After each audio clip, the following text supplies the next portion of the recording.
ध्यान दीजिए, methods of valuation of goodwill के बाद में कुछ इंपॉर्टेंट टर्म्स बताऊंगा। टर्म्स का इंपॉर्टेंस आपको समझ में आएगा तो ये इंपॉर्टेंट टर्म्स समझ में आएगा ना, नहीं समझे क्या बोले। जो टर्म्स हम पढ़ने वाले हैं वो एक्चुअली फॉर्मूले में यूज होते हैं, तो फॉर्मूले में कौन सा टर्म कहाँ पे यूज होता है वो आपको पता चल जाए, उसके बाद एक एक टर्म के बारे में देखेंगे कि उसका कैलकुलेशन क्या कैसे करते हैं, उसका मतलब क्या है। आ जाते हैं methods of valuation of goodwill में। गुडविल को मेजर करने की मुख्य रूप से आपको जो मेथड दी गई है वो तीन दी गई है इधर, सॉरी चार है शायद, हाँ चार मेथड है। बट सबसे सिंपल और फेमस मेथड है average profit method. Average profit method का और ये इसके ही जैसी एक मेथड है weighted average profit method. Average और वेटेड एवरेज लगभग सिमिलर होता है। एवरेज प्रॉफिट मेथड मतलब किसी का मान लो हमने बिजनेस खरीद लिए, तो उसका बिजनेस खरीदने के कुछ समय बाद तक उसके द्वारा बनाए गए नाम का बेनिफिट हमको भी मिलते रहेगा अगर हम उसकी जगह पे उसका बिजनेस अगर चलाने लगे तो। लेकिन ऐसा जिंदगी भर होगा या हमेशा होते रहेगा ऐसा जरूरी नहीं है, क्योंकि जो छवि किसने बना के रखा है, पुराने बिजनेसमैन ने। नया बिजनेसमैन आएगा तो उसके जगह पे जब वो बिजनेस एक्टिविटी को एग्जीक्यूट करेगा, जो भी वो मैनेजमेंट करेगा, बिहेवियर रखेगा अपना बिजनेस में कस्टमर और एम्प्लॉयज के साथ, तो उसके कारण एक नई छवि बनेगी, एक नए तरीके की उसकी पहचान बनेगी जो नई गुडविल क्रिएट करेगी। बट एग्जिस्टिंग जो पुरानी गुडविल है उसका कुछ समय तक असर रहता है, और उस समय को बोला जाता है कि number of years of purchase. क्या बोला जाता है? तो ये जो number of years of purchase word है ना, इसका मीनिंग है कि हम कुछ साल तक, जब तक हम किसी और के नाम को इस्तेमाल करें और हमको बेनिफिट मिलते रहे, उस एक टेंटेटिव टाइम को, एस्टिमेटेड अंदाज से जो हम टाइम बोल सकते हैं, गेस कर सकते हैं, उस टाइम को बोलते हैं कि number of years of purchase. तो ये टर्म बार बार आएगा, इसका मीनिंग समझ रहे हो। अब ये number of years of purchase से आपको सिर्फ किस चीज को मल्टीप्लाई करना है, जिस चीज से आप गुडविल को काउंट कर सकते। तो गुडविल को काउंट करने का एक सिंपल और लॉजिकल आइटम है प्रॉफिट। बिजनेस में अगर हम प्रॉफिट कमाते हैं, अच्छा प्रॉफिट कमाते हैं, ज्यादा बेहतर बेहतर प्रॉफिट कमाते हैं, तो हमारा बिजनेस का गुडविल है बोल सकते हैं। नहीं कमाते तो नहीं है बोल सकते। तो जब हम बात कर रहे हैं बिजनेस के एवरेज प्रॉफिट के मेथड की, तो इसमें यही करते हैं कि जितना भी आपका एवरेज प्रॉफिट है उसको आपको नंबर ऑफ ईयर से मल्टीप्लाई करना है। यही है, अलग अलग दिया। एवरेज प्रॉफिट मेथड से गुडविल कैलकुलेट करने बोला, number of years of purchase नहीं बोला। क्या नहीं बोला? दिया ही नहीं है, तो वन इंटू एवरेज प्रॉफिट, यानी वो एवरेज प्रॉफिट ही आपका डायरेक्ट क्या बन जाएगा, goodwill. But generally goodwill calculate करने के लिए एवरेज प्रॉफिट को मल्टीप्लाई करने बोलता है। किस चीज से मल्टीप्लाई करने बोलता है सर? और what do you mean by number of years of purchase? किसी बिजनेस को टेक ओवर करने के कितने समय बाद तक उसके नाम का बेनिफिट हम ले सकते हैं, that is called number of years of purchase. Number of years of purchase. Average तो जितने साल का बोले उतने साल का कर लेंगे। एवरेज निकालना किसी को आता है? एवरेज स्कूल में सीखे होंगे ना, 2 साल का प्रॉफिट दिया, एवरेज कैसे निकालेंगे? दोनों को जोड़ के 2 से भाग कर देंगे, डिवाइड कर देंगे। 5 साल का एवरेज करना है तो पांचों को जोड़ के 5 से डिवाइड करेंगे। तो बस इसी तरीके से एवरेज निकालना है। और इसी का एक छोटा भाई है, बड़ा भाई बोलना चाहिए, वेटेड एवरेज। वेटेड मतलब भारी भरकम एवरेज। भारी भरकम बोले तो अगर हमारा 3 साल का प्रॉफिट है तो 3 साल के प्रॉफिट को जोड़ के कितने से डिवाइड करेंगे? 3 से, सिंपल एवरेज में। बट वेटेड एवरेज बोलता है कि भैया जो बहुत ज्यादा पुराना प्रॉफिट है ना, 3 साल पुराना, पिछले 3 साल का प्रॉफिट है जो 3 साल पुराना, 2 साल पुराना और पिछले साल का, तीन प्रॉफिट में से कौन सा प्रॉफिट आपके लिए इन फ्यूचर होने की संभावना है? जो 3 साल पहले हुआ था ऐसा प्रॉफिट आपको अगले साल होगा, कि जो पिछले साल हुआ था ऐसा होने की संभावना इस साल अगले साल होने की है? जो रिसेंट है, जो बहुत पुराना है वो उतना रिलेवेंट नहीं है, तो उसकी इसकी इंपॉर्टेंट भी कम कर दो, उसका वेट कम कर दो, उसका एक ही बार उसको कंसिडर करो यानी उसको 1 की वेट दे दो। फिर जो सेकेंड ईयर का प्रॉफिट है आपका, जो 2 साल पुराना है, 3 साल पुराने वाले को 1 की वेट दिए, 2 साल पुराने वाले को 2 की वेट देंगे, और जो पिछले साल का 1 ही साल पुराना है रिसेंट वाला प्रॉफिट, मोस्ट रिसेंट, उसको 3 की वेट दो। ऐसे आप इनवर्स रेशो में वेट देके, मतलब जो तीन पहले सबसे पुराना है, पहले नंबर के ईयर का प्रॉफिट है, उसको 1 की वेट, फिर दूसरा 2, तीसरा 3, चौथा 4, मतलब जो रिसेंट वाला है उसको ज्यादा वेट। और ऐसे फॉर्मेट में जब अपन वेट दे के प्रॉफिट लेंगे, फॉर एग्जांपल 10,000 एक बार पहले साल का प्रॉफिट है, उसको हमने 10,000 को एक बार ले लिए, और फिर 20,000 हुआ दूसरे साल का प्रॉफिट, उसको हमने कितने बार ले लिए? 2 बार ले लिए। और तीसरे साल 25,000 का प्रॉफिट हो गया, वो कितने हजार का प्रॉफिट हो गया? उसको 3 बार ले लिए। तो ये आ गया 10,000, ये आ गया 40,000, और ये आ गया 75। तीनों का टोटल बताइए, 50 पिछहत्तर, 125। मेरे को सिर्फ ये बताइएगा, 125 को डिवाइड कितने से करिएगा? गलत जवाब, 6 से। 6 means total of weight. Actually ये 3 प्रॉफिट के बराबर नहीं, ये 1 प्रॉफिट, 2 प्रॉफिट और 3 प्रॉफिट, क्योंकि तीसरे वाले को 3 बार लिए ना, दूसरे को 2 बार है, पहले को 1 बार, तो टोटल प्रॉफिट 5 नहीं 6 बार लिया गया है। तो 6 से डिवाइड करके जो भी एवरेज आता है वही क्या कहलाएगा, वेटेड एवरेज। और ये वेटेड एवरेज को भी अगर number of years of purchase से मल्टीप्लाई करने बोला तो मल्टीप्लाई करेंगे, जैसे यहाँ पे किए हैं, एवरेज प्रॉफिट या weighted average into number of years of purchase, तो मल्टीप्लाई कर लेंगे वेट एवरेज निकालने के बाद। सिंपल एवरेज वेटेड एवरेज दोनों समझ में आया। अब इसके बाद तीसरा मेथड है कैपिटलाइजेशन। कैपिटलाइजेशन मेथड और एक सुपर प्रॉफिट के बारे में भी मैं बताना चाहूंगा, कैपिटलाइज उसके बारे में उसके बाद में बताऊंगा। पहले क्या बताना चाहूंगा, super, what is super profit, what do you mean by super profit. जब हम लोग प्रॉफिट कमाते हैं तो हम कंपेयर करते हैं कि हमारे जैसा बिजनेसमैन, हमारे जितनी वर्थ वाला बिजनेसमैन कितने पैसे कमा रहा है, ये उन लोगों की कितने रेट से अर्निंग करने की एक्सपेक्टेशन होती है, 10%, 15%, और उसके मुकाबले अगर हम ज्यादा कमा रहे हैं तो there is a super profit, otherwise there is no super profit.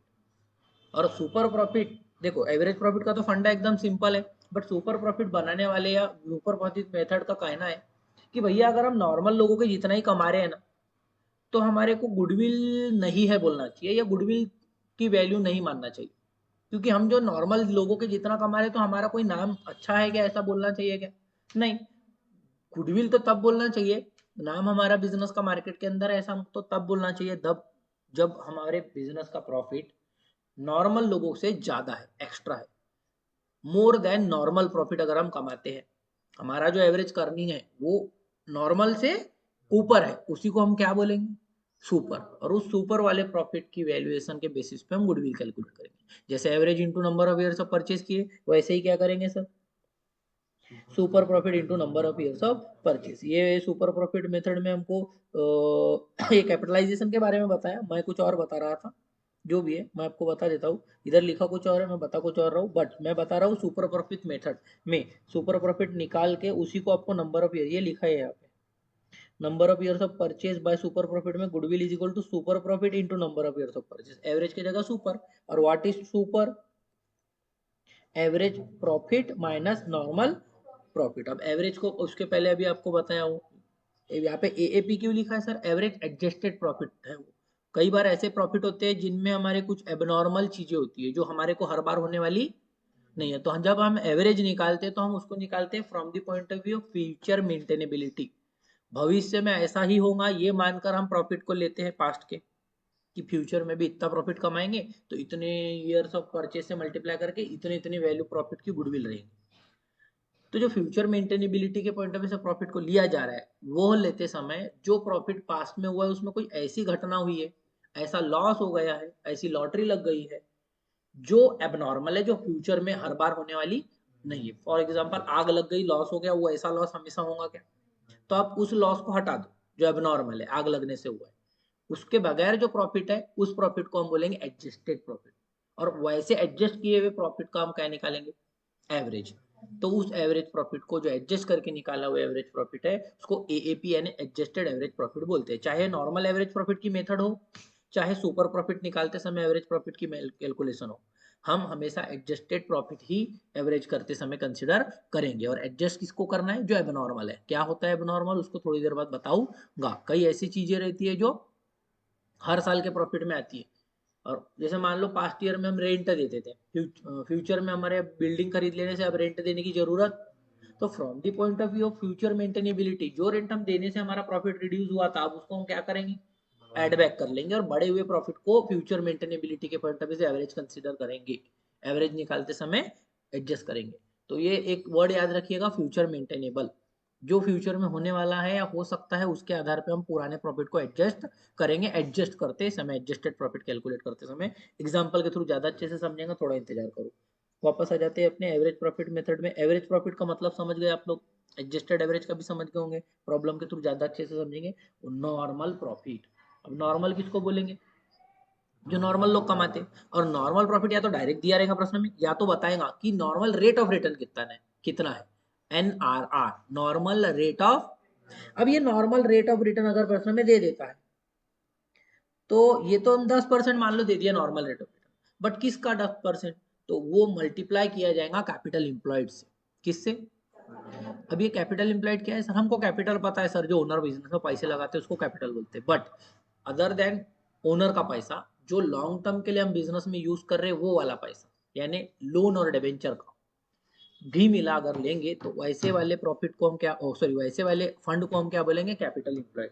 Long term के लिए बिजनेस में ओनर के भी पैसे रहते हैं, that is capital and internal liabilities reserve वगैरह, इसके ओनर का ओवरऑल टोटल फंड। इसके अलावा जो एक्सटर्नल लोगों का पैसा लॉन्ग टर्म के लिए हमारे पास है, यहाँ पे कैपिटल मतलब बिजनेस में काम आने वाले पैसों की बात कर रहे हैं, ओनर की नहीं। एम्प्लॉयड का मतलब जो काम आ रहा है, काम मीन्स जो बिजनेस चलाने के लिए, रेगुलर रूटीन बिजनेस करने के लिए लॉन्ग टर्म के लिए हमारे पास रखा रहेगा। तो ये दोनों तरीके की लाइबिलिटी को कंसिडर किया जाता है कैपिटल एम्प्लॉयड की परिभाषा में। Share holders fund, owner's fund and borrowed fund. Borrowed mean जो लोन हमने लॉन्ग टर्म के लिए लिए, जो डिबेंचर होल्डर से हमने पैसा लिए है लॉन्ग टर्म के लिए। Other than current liability, all the liability consider under the capital employed. Current liability में जो क्रेडिटर, बिल पेबल वगैरह आता है ना, उसको छोड़ दो तो बाकी सब लाइबिलिटी आपके क्या में आएंगी? Capital employed. तो हम ऐसा बोल सकते हैं क्या? Capital employed is equal to total asset minus current liability. Sorry, total asset is equal to total liability, तो मैंने गलत नहीं बोला, सही बोला, आपको सुनने में शायद कंफ्यूज हुए आप। Total asset is equal to total liability, तो total liability minus current liability is equal to capital employed. अगर मैं इस चीज को थोड़ा इलिस्ट्रेट करके बताऊं तो ऐसे आप बैलेंस शीट को देख पा रहे हो, अगर ये है फिक्स एसेट, ये है करंट एसेट, ये है शेयर होल्डर्स फंड या ओनर्स फंड, ये है बोरोड फंड या नॉन करंट लाइबिलिटी, और ये है करंट लाइबिलिटी। फिक्स एसेट की जगह भी मैं नॉन करंट एसेट लिख देता। ये टर्मिनोलॉजी अपग्रेडेड कंपनी के फॉर्मेट के अकॉर्डिंग मैं यूज कर रहा हूँ, जो आगे आने वाले भविष्य में फोर्थ सेमेस्टर में आपको काम आएगा। फोर्थ सेमेस्टर का जो कंपनी अकाउंट है वो आपको नए फॉर्मेट में पढ़ना है, वर्टिकल वाले, वो बहुत अच्छा टॉपिक है आपके लिए, भविष्य में आपको बार बार काम आने वाला है। प्रोफेशनल लोगों के बच्चों को तो बहुत आता है। आगे आ जाते हैं वापस अपने टॉपिक पे। नॉन करंट एसेट में फिक्स एसेट वगैरह आता, करंट एसेट में स्टॉक डेटर वगैरह आता, करंट लाइबिलिटी में क्रेडिटर, बिल पेबल वगैरह आता, नॉन करंट लाइबिलिटी में डिबेंचर, लोन वगैरह आता, शेयर होल्डर्स फंड में share capital, preference share, equity share, reserve surplus वगैरह वगैरह सब कुछ। तो इन दोनों के फिगर को क्या बोला जाता है सर? Capital employed. समझ में है कैपिटल एम्प्लॉयड का मतलब? अब ये चीजें आपको बैलेंस शीट दी रहेंगी ना, तो जोड़ घटाना करके निकालना है। ये मान लो ये 10 है, ये 10 है, ये 5 है, और ये है मान लो 20 है, या ये ले लेते हैं 15 है, और ये 10 है, टोटल कितना है? दोनों साइड है। What is capital employed? How much is capital employed? 20, 20 का कैपिटल एम्प्लॉयड है। उसी को मैं ऐसे बोल सकता क्या? Total asset minus current liability. बिल्कुल बोल सकता। तो कैपिटल एम्प्लॉयड का फॉर्मूला बोलेंगे share holders fund plus non current liability, सही है। और याद रखिएगा कोई भी फिक्स्ड टीसीएस एसेट है तो वो माइनस होंगी इसी में से, अल्टीमेटली शेयर होल्डर्स फंड में से ही वो माइनस होती है। कोई फिक्स्ड टीसीएस एसेट इधर रहती है तो वो इंतजार करो, प्रॉब्लम आएगा तो बताऊंगा। बेसिक लेवल पे इतना याद रखो। और इसके अलावा आ जाता है कैपिटल एम्प्लॉयड का एक और एक formula, capital employed is equal to total asset और टोटल लाइबिलिटी, कुछ भी बोलो, बातें की है, total of the balance sheet. Total asset बोल सकते हैं, लाइबिलिटी भी बोले तो चलेगा, माइनस करंट लाइबिलिटी। और इसी का एक और एक फॉर्मूला बन जाता है capital employed equal to fixed asset या नॉन करंट एसेट, यानी ये, प्लस वर्किंग कैपिटल। और what is working capital? Current asset minus current liability को वर्किंग कैपिटल बोलते हैं। तो एक बार देखो भला, या 15 का current, sorry non current asset है, और उसमें से वर्किंग कैपिटल मतलब current asset minus current liability, 10 minus 5 करे तो कितना आएगा? 5, और ये 5 और 15 भी मिला है तो बात है कि ये तो यही हो गया ना फॉर्मूला। ये एक्चुअली ये और ये तो सेम ही है। कैसे?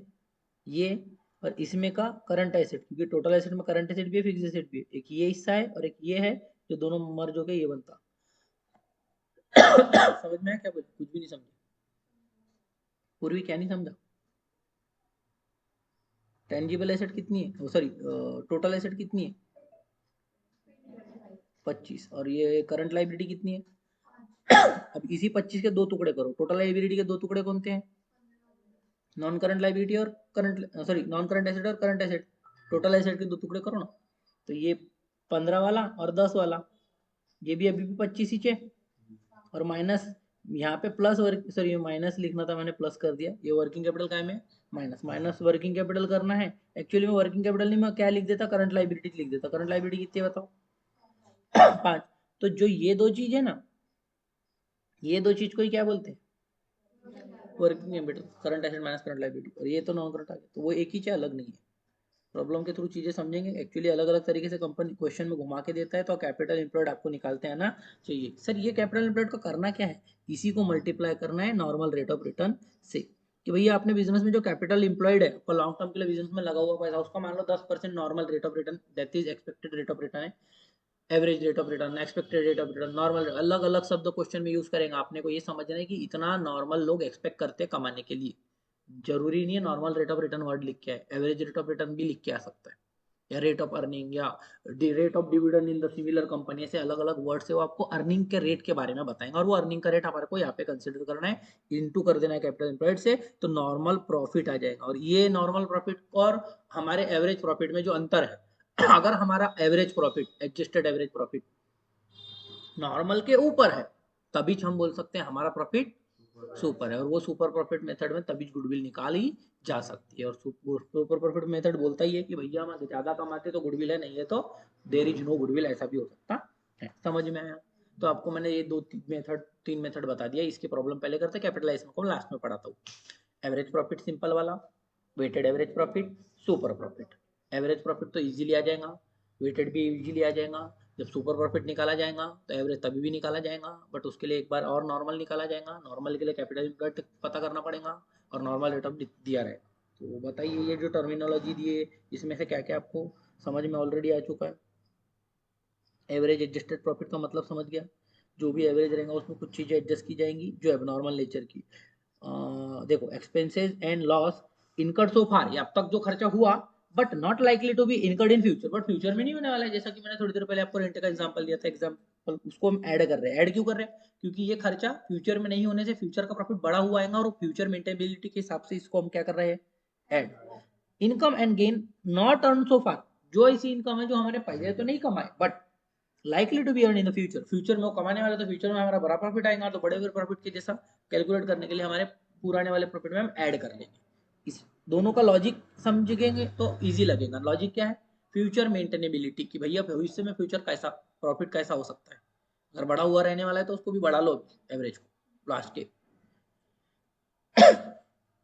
और ऐसे एडजस्ट किए हुए एवरेज को एडजस्टेड बोलते हैं। आगे लेस क्या करना है sir, expenses and loss not incurred so far, अब तक तो वो खर्चा हुआ नहीं है, but likely to be pay, sorry likely to be incurred in future. मान लो कोई पार्टनर को हम सैलरी नहीं देते थे, कि भैया काम करते सैलरी पार्टनर, लेकिन बहुत मेहनत से काम करते, तो हम क्या सोचे कि भैया फ्यूचर में प्रॉफिट जो भी होगा उसमें से कुछ पैसे सैलरी के तौर पे देंगे, क्योंकि आइडियली देखा जाए तो पूरा बिजनेस सिर्फ बिजनेस में पैसा लगा के नहीं कमाया जा रहा है, पूरा प्रॉफिट बिजनेस में पैसा लगा के नहीं कमाया जा रहा है, कुछ पैसा तो लोगों के ह्यूमन एफर्ट के लिए भी कम अर्निंग हो रही है ना, उसके कारण जो एम्प्लॉय नहीं कर रहे वो पार्टनर्स कर ले रहे, तो आपके बिजनेस के पैसे लगा के कमाने वाली अमाउंट को देखने के लिए पूरा जो बिजनेस में कैसा लगा कि कमाने वाला, पैसा लगा के जो अर्निंग होती है वो देखने के लिए, जो ह्यूमन एफर्ट से पैसा कमाते हैं, ये जो मेहनत एम्प्लॉय से कराते हैं उसको पगार देते हैं, आफ्टर उसके ही मैं जो बोलता हूँ उसको प्रॉफिट बोलेंगे।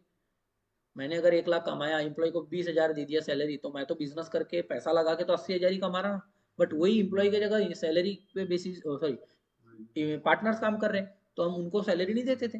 बट आइडियली देखिए तो पैसा लगा के हम 1 लाख नहीं कमा रहे, हम पैसा लगा के 80,000 कमा रहे, क्योंकि 20,000 वाला जो सैलरी का काम है वो हम कर ले रहे, सैलरी बचा रहे, तो वो हमारे बिजनेस में पैसा लगा के की गई कमाई 1 लाख नहीं है, पैसा लगा के की गई कमाई 80,000 है, मेहनत करके की गई कमाई 20,000 है। समझ रहे हो क्या बोलना चाहते हैं? तो इस तरीके के फ्यूचर में हम डिसीजन ले रहे हैं कि भैया आप फ्यूचर में हम सैलरी एडिशनली पार्टनर को देंगे, उसके बाद में प्रॉफिट माना जाएगा, तो ऐसा होता है। तो इस तरीके की चीजों के कारण फ्यूचर में प्रॉफिट क्या होने वाला है हमारा, रिड्यूस, क्योंकि पास्ट में हमने कोई ऐसी सैलरी नहीं दी है इससे प्रॉफिट तो ज्यादा दिख रहा, बट फ्यूचर में वो नहीं दिखेगा, तो उसको हम क्या करके कंसिडर करेंगे, माइनस।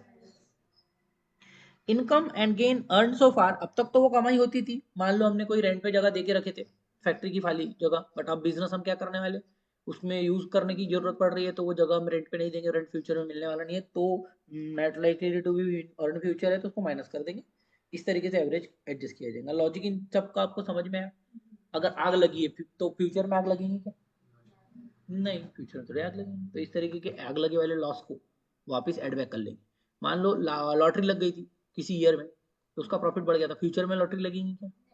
नहीं, मतलब लग भी सकती है, ऐसा नहीं बोलना चाहिए, मतलब बट पॉसिबिलिटी की चांसेस के हिसाब से देखे तो नहीं लगेगी, लाखों करोड़ों में लगती है, कोई बात नहीं, तो आप समझ गए होंगे कंसेप्ट। और व्हाट इज कैपिटल एम्प्लॉयड आपको बताया, एवरेज बताने के लिए एक बार अपडेट कर देता हूँ। देखो मैंने बिजनेस में कैपिटल एम्प्लॉयड है जो ओपनिंग डेट का लेना है कि क्लोजिंग डेट, क्योंकि हमने बिजनेस में प्रॉफिट कमाया है साल भर में, तो साल भर में सर कैपिटल भी तो चेंज होता होगा, ओनर ने विड्रॉ कर लिया, एडिशनल लगा दिया, तो मेनली तो अपने साल के शुरू में जो कैपिटल, मान लो कैपिटल एम्प्लॉयड 10 लाख है, 5 लाख का कैपिटल 5 लाख का लो, बाकी उतनी।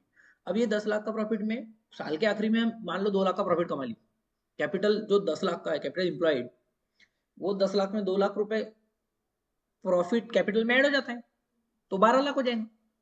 तो सर वो 12 लाख के कैपिटल एम्प्लॉयड को लेना है जो साल के आखिरी दिन है, कि जो साल के पहले दिन था और 10 लाख उसको लेना है, क्योंकि मेनली जो डिफरेंस क्रिएट होता है कैपिटल एम्प्लॉयड में वो कैसे होता है, और लोन लेने से तो होगा, बट वो सब चीजें तो हम मान के चलेंगे कि क्वेश्चन में नहीं है तो नहीं मानेंगे, और वो ऐसा आता ही मेनली होता है प्रॉफिट वाला एलिमेंट, जो कैपिटल एम्प्लॉयड के फिगर को चेंज कर देता है। इस बात पे निर्भर करता है कि हम कैपिटल एम्प्लॉयड का वैल्यूएशन साल के बिगिनिंग में कर रहे हैं कि एंडिंग में, क्योंकि जो बिजनेस में पैसा कमाया जा रहा है वो तो पूरे साल भर में एक्टिविटी हो रही है ना, तो लॉजिकली दोनों चीजें सही है अपनी अपनी जगह, तो दोनों का एवरेज 12 भी नहीं और 10 भी नहीं, कैपिटल एम्प्लॉयड के ओपनिंग के डेट का 10 लाख भी नहीं लूंगा, और कैपिटल एम्प्लॉयड के लास्ट डेट का कितना लूंगा, 11 लाख। जिसको कैसे कैलकुलेट किया जा सकता है आप बताओ।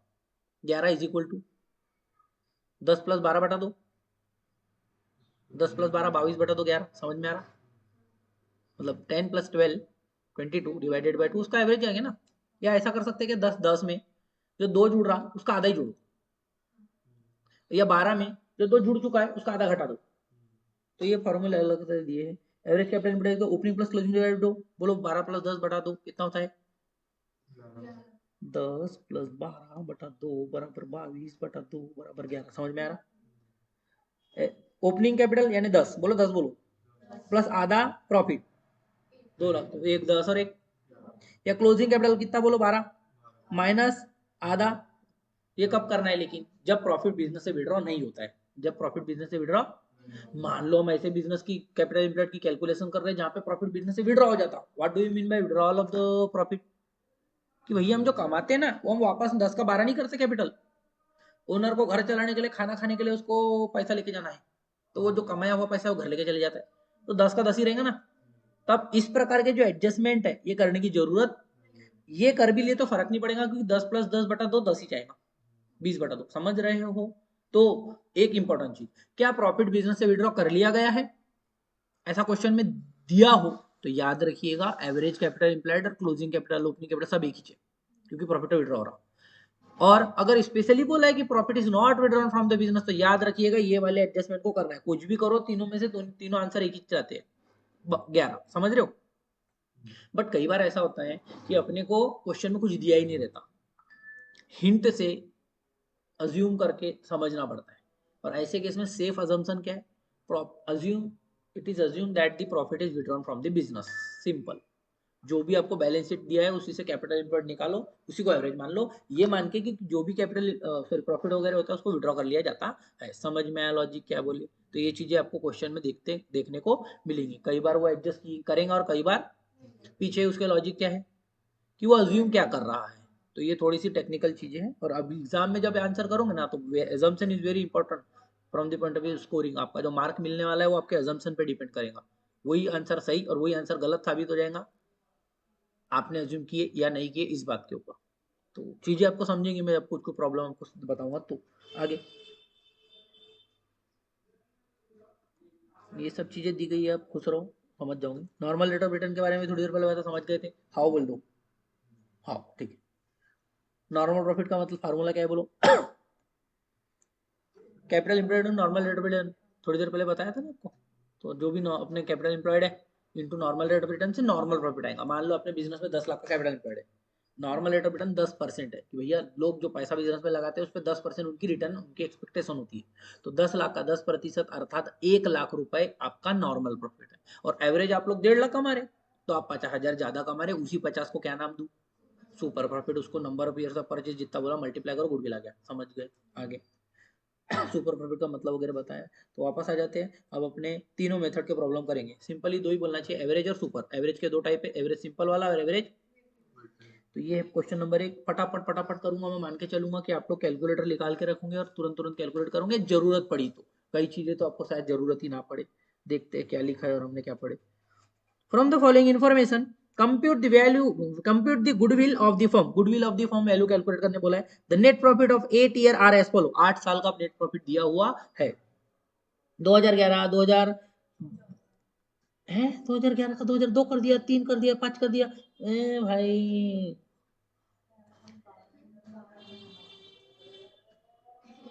नहीं समझे है, मतलब 2001 2 3 4 5 6 7 8 तक के 8 साल का प्रॉफिट दिया है नहीं दिया है इन सब का। और आगे ए भाई, और आगे बोला क्या है वो पढ़ लेता हूँ। ऊपर तो बोल दिया गुडविल कैलकुलेट करो, goodwill shall be calculate on the basis of, किस बेसिस पे गुडविल कैलकुलेट किए जाएंगे?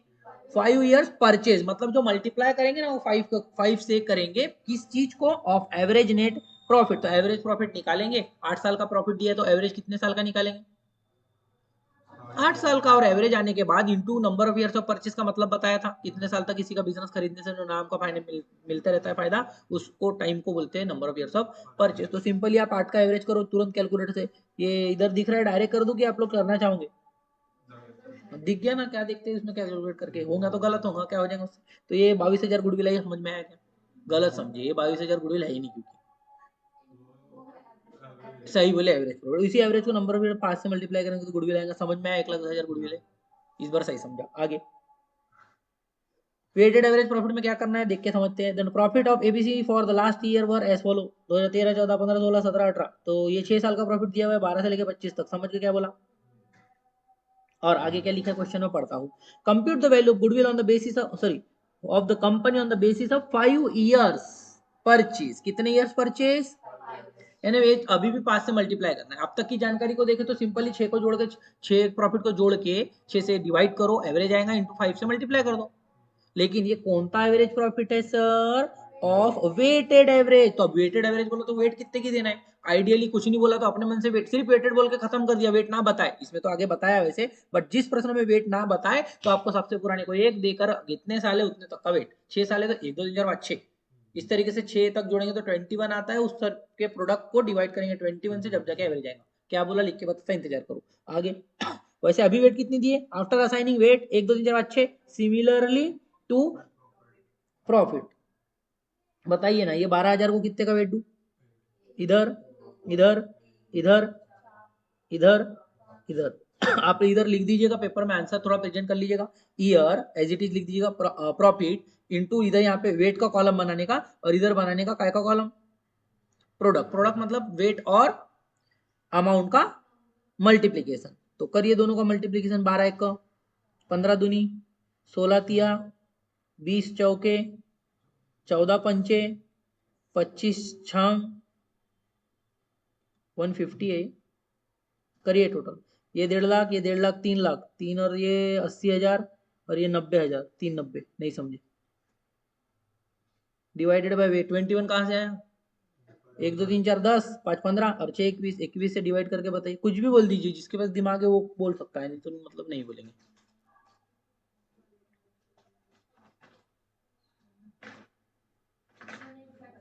ये 1857 1.4285, ओके। तो इंटू करेंगे इसको कितने से?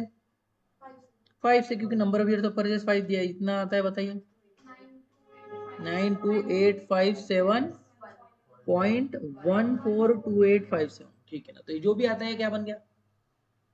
गुडविल।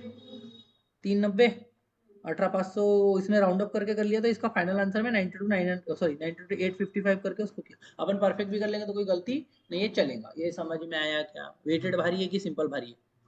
दोनों भारी है, ओके। लाए भारी। कैपिटलाइजेशन मेथड में पढ़ाने का थोड़ा इंतजार करेंगे, अब भी पढ़ा दूंगा, सबसे सरल वही है, बट अभी मैं सुपर प्रॉफिट पढ़ाना चाहता हूँ। एनयूटी भी मैं बाद में पढ़ाऊंगा, इंतजार करेंगे।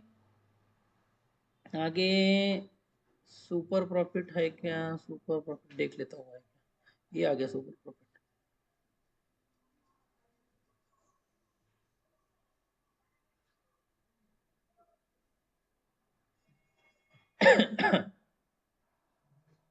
यहाँ पे आपको कुछ दिया नहीं दिख रहा है मेरे को।